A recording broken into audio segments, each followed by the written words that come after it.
മാസങ്ങൾക്കുള്ളിൽ തന്നെ ആണവ ബോംബ് നിർമ്മിക്കുവാൻ ആവശ്യമായ യുറേനിയം സമ്പുഷ്ടീകരണം നടത്തുവാൻ ഇറാന് ശേഷിയുണ്ടെന്ന് അന്താരാഷ്ട്ര ആണവോർജ്ജ ഏജൻസി മേധാവി റാഫേൽ ഗ്രോസി.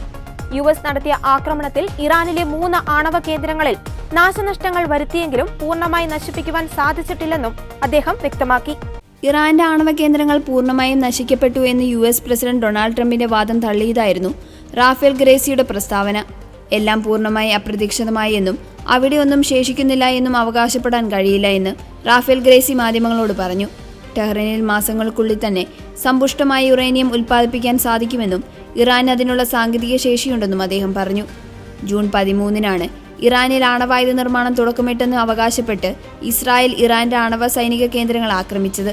പിന്നീട് യുഎസും ഇറാനെ ആക്രമിച്ച് രംഗത്ത് വരികയായിരുന്നു. ഇറാനിലെ 3 ആണവ കേന്ദ്രങ്ങളായ ഫോർദോ, നതൻസ്, ഇസ്ഫഹാൻ എന്നിവ ലക്ഷ്യമിട്ടായിരുന്നു യുഎസിന്റെ ആക്രമണം. തുടർന്നാണ് ഇറാന്റെ ആണവ കേന്ദ്രങ്ങൾ പൂർണ്ണമായി തകർത്തതെന്ന് ട്രംപ് വാദമുന്നയിച്ചത്. എന്നാൽ ഇതുവരെയും ആണവ കേന്ദ്രങ്ങൾക്ക് സംഭവിച്ച കേടുപാടുകളുടെ കൃത്യമായ വിവരങ്ങൾ ലഭ്യമായിട്ടില്ല.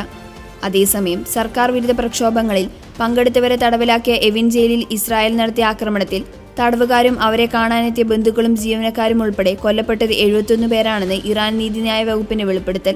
ജയിലാക്രമണത്തെ ഇറാൻ ഭരണകൂട വിരുദ്ധ സംഘടനയായ centre for human rights in Iran ഉൾപ്പെടെയുള്ളവർ വിമർശിക്കുന്നതിനിടെയാണ് കണക്കുകൾ പുറത്തുവന്നത്. ഈ മാസം 23-നായിരുന്നു ജയിലാക്രമണം. ഖലംകാർ അടക്കമുള്ളവരുടെ മരണത്തിൽ അനുശോചിച്ച് ടെഹ്റാനിൽ നടന്ന പ്രകടനത്തിൽ ലക്ഷങ്ങളാണ് പങ്കെടുത്തത്.